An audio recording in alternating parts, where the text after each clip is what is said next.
Hey, I'm Gabriel, also known as Gabo the Guide. I'm passionate about traveling and taking people on amazing adventures. I'm on a journey to discover northern Portugal and experience the region's unique culture, gastronomy, and beautiful landscape. Let's visit Porto in the north.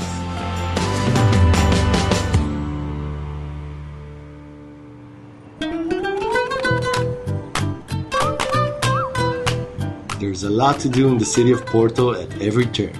So, I'm devising a game plan for success. Porto is a timeless city that has caught up with the modern times without losing its essence and historic value. So, I'm visiting a variety of places within its urban area.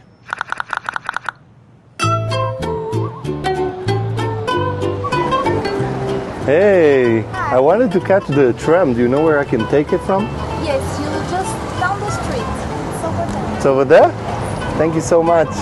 Bye.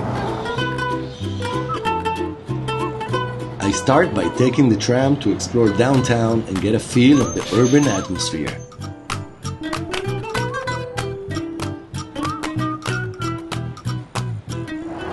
Nice colors. I think we match them.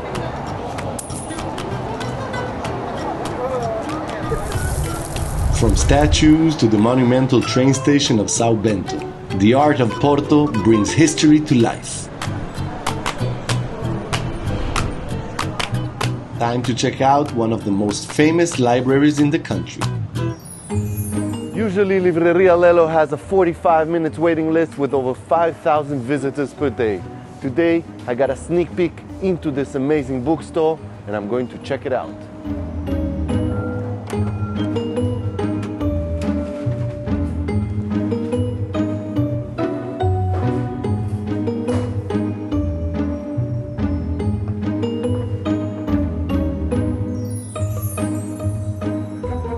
Livraria Lello carries more than a century of heritage with its unique architecture and interior design. Today, this place is much more than a bookstore, it is an institution, and it's a must-visit site on your trip to northern Portugal.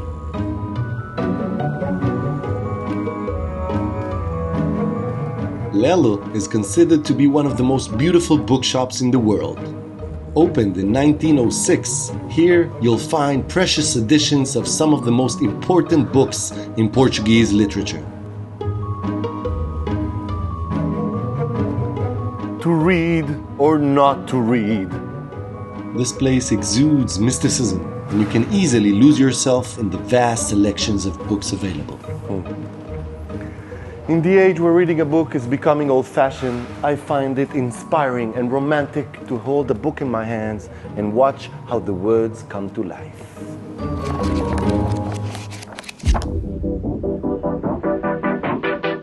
Before continuing my journey through the city, I want to enjoy a good panoramic view of it. The best way to do it? Crossing the Dom Luís Bridge towards Serra do Pilar lookout. Serra do Pilar is home to a military garrison, a church and a museum, and it's a prime location to see the city of Porto in all its glory. So, this is the church of Nossa Senhora do Pilar standing in the most beautiful lookout into the city. Behind me, the majestic city of Porto, and on the right-hand side, Vila Nova do Gaia. And between them, the mighty Douro River.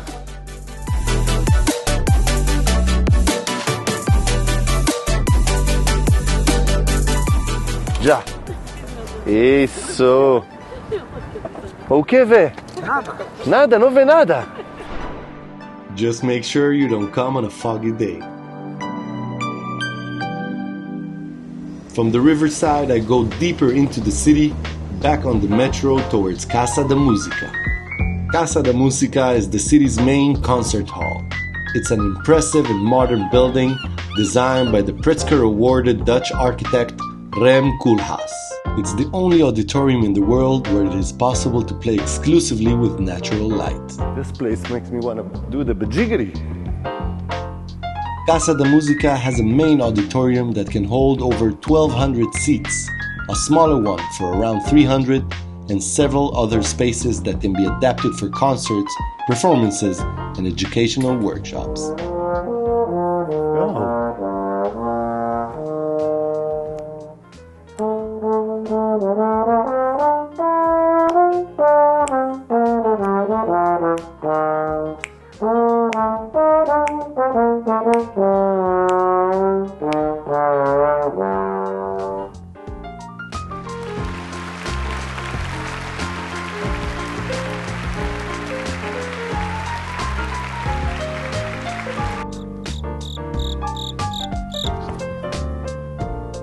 It also has a restaurant which helps complement the wide range of entertainment and cultural activities available.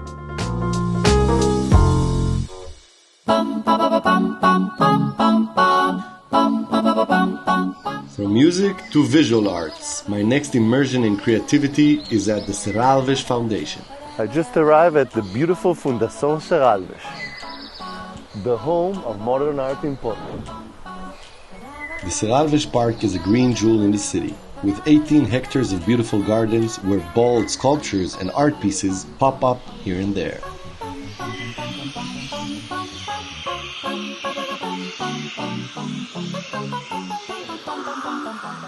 The Serralves Museum is known for having only temporary exhibition, so this place is never the same.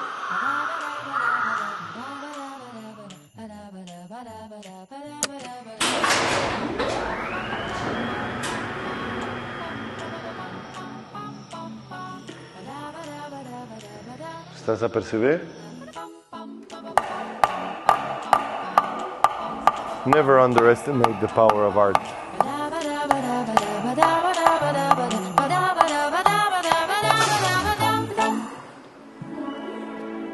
From the contemporary to the classical, my next visit is the Palacio da Bolsa.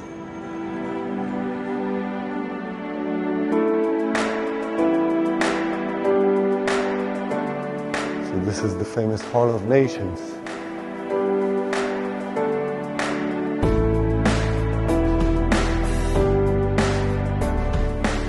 The Palacio de Bolsas is one of the most visited attractions in northern Portugal.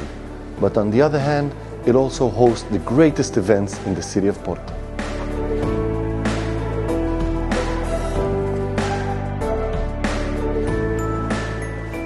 Walking up the noble staircase, I can understand why the palace took 68 years to be built. With filigree art on the walls, this stands as an architecture marvel in the heart of Porto.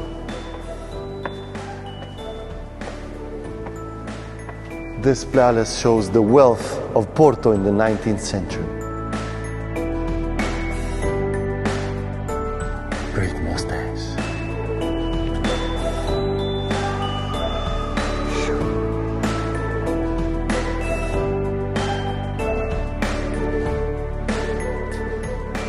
I'm walking through a Portuguese courtroom from the 19th century, which is still active.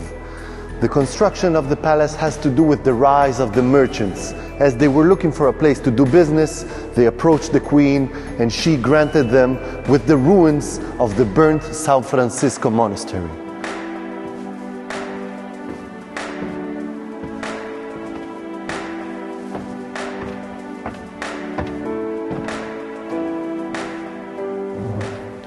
Quiet in the courtroom. I sentence you to a week of traveling in northern Portugal. Case closed. Today, the palace is still the headquarters of the Porto Commercial Association, but no longer works as a stock exchange. It's mostly used for events and official receptions. Now entering the crown jewel of the Palacio da Bolsa, the Arabian Room. This room took 18 years to be built with over 18 kilos of gold scripted on the wall with the beautiful arabesque style. The inscription glorified not only Allah, but also Queen Mary II that allowed the merchants to build their altar of business.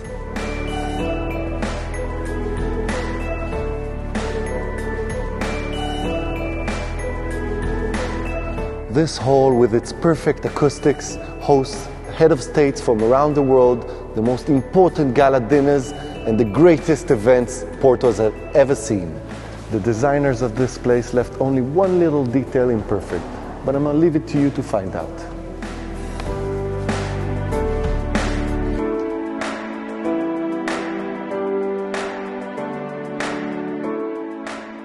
Time for a well-deserved rest at an historic 5-star hotel in the heart of Porto. I just checked in at Infante Sagres Hotel, and my journey starts right here.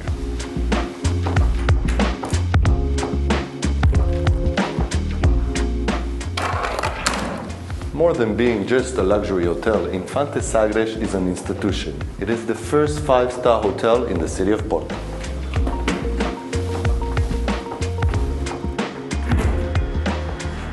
With 70 years of history, the Flatgate Partnership Group has restored and renovated the hotel to perfect conditions. Renowned for its unique blend of timeless elegance and contemporary sophistication, this iconic hotel has hosted royal families and international celebrities such as Prince, Bono, and the Dalai Lama. The vision of the creator of the hotel, the entrepreneur and philanthropist Mr. Delfim Ferreira, was to place northern Portugal on the map. He set the standards for refinement. So when you'll come here, you'll be privileged to experience historic luxury.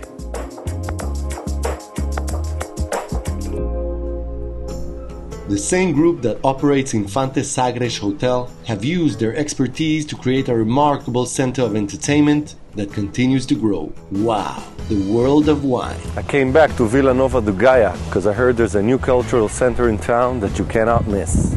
Wow is a groundbreaking development in a prime location in Gaia, comprising 6 themed museums, 9 restaurants, bars and cafes, various shops, an art gallery, an area for events, and a wine school.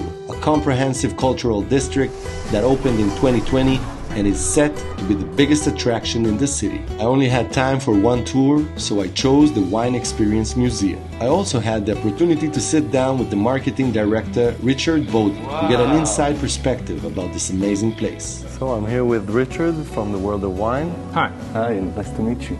You too. So my body is, body and soul and mind ecstatic from the visit to the museum. Well, I'm glad you enjoyed the wine experience. Is that the type of experience you want the visitors to have? Of course, absolutely. We wanted to demystify wine for all sorts of wine lovers, from people who are simply interested in wine to sommeliers to professionals to everybody. So it's great to hear that you had such a great experience. I couldn't describe it as a visit to a museum, but a trip throughout Portugal. As you saw, what we tried to do is explain from start to finish, from grape to bottle, how wine is made, the effects that things like the climate and the soil have on the wine that's in your glass. And obviously you come out of the experience knowing or with a greater idea of what taste of wine you have, which wines your palate appreciates. And what we want to do is make you feel more confident in the future when you're choosing wine. You get surprised with every bit of it. When I walked into the part where you actually walk through the streets of different parts of Portugal, I was astounded. We have 35,000 square meters of cultural district, which includes 5 experiences, 5 different museums. Definitely the next step in the world of museums. Well, now you need to go and visit all of the others. I'm planning to. Thank you very much for having us and sharing a bit about the beautiful world of wine. I'm very glad that you enjoyed it so much. Thank you for coming. Cheers. Saúde. Cheers. Such an amazing experience. What a way to open my appetite. You know what that means? It's time to taste the city's most famous dish. Hello. The francesinha. Hello. Thank you. I see the table is reserved just for me. Yes, of course. That's great. He's waiting for this meal for quite some time now. Hey, this is a Graça Moraes painting. I recognize it from my visit to the Contemporary Art Museum in Bragança. First, a few traditional Portuguese appetizers. The missing link of the Holy Trinity of Portuguese beers. I've already tried Fino in lager and stout. Now it's time for the Abadia, the Portuguese amber-like beer that comes in a chilled glass, which is the perfect way to drink this beer. Saúde. Café Guarani belongs to the emergence of café restaurants here in Porto in the 1930s. Today this place is open for visitors from around the world to try one of the most symbolic dishes of the Portuguese cuisine, the francesinha. Oh. The famous francesinha. The one and only. Enjoy it, sir. Thank you very much. The francesinha came to Porto with a Portuguese immigrant that went to France, then came back with this genius idea to make a sandwich so infamous that it would stay in the history of the city forever. It includes steak, sausage, bread, egg, and to cover it all, cheese. Wish me luck, because most people would recommend this dish only after a hangover. The sauce here is this mixture of flavors between a broth and this hot, spicy soup. The secret in a very successful francesinha lies in the sauce. So let us try Café Guarani's francesinha.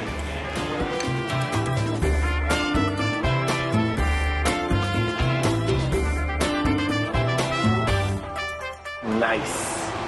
Hallelujah.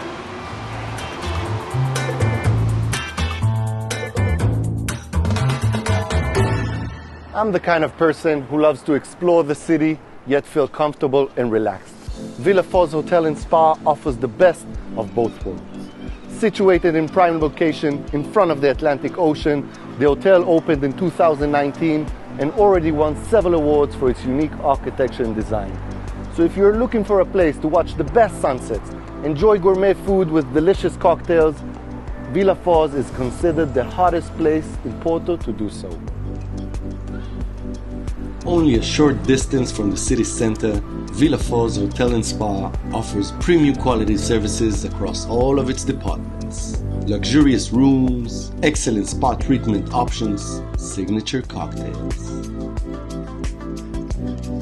And of course, the exceptional kitchen seat experience where Chef Arnaldo Azevedo cooks exclusively for you while you interact and watch the chef in action.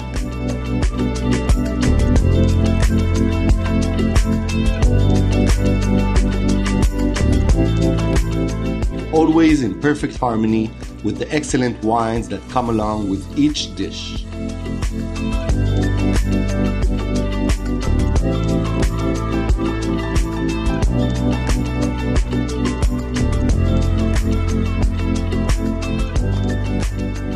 The hotel offers a variety of sport and leisure activities from spa treatments to boat rides.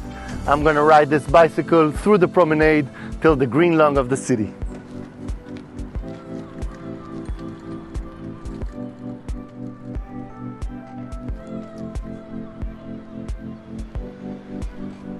Beautiful people working out, the waves are hitting the shore. This is the right place for Gabo to explore.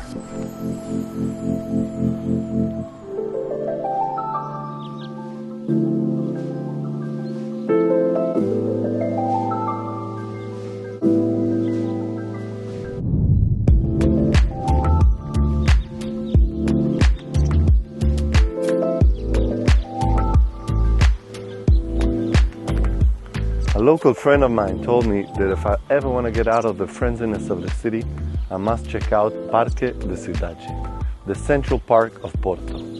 So I came here to enjoy the serenity of nature, quietness, and just to practice some yoga, meditation, and enjoy some relaxation.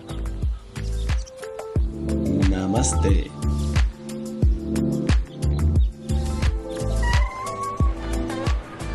What an amazing way to end my city break in northern Portugal. An incredible sunset over the Atlantic Ocean.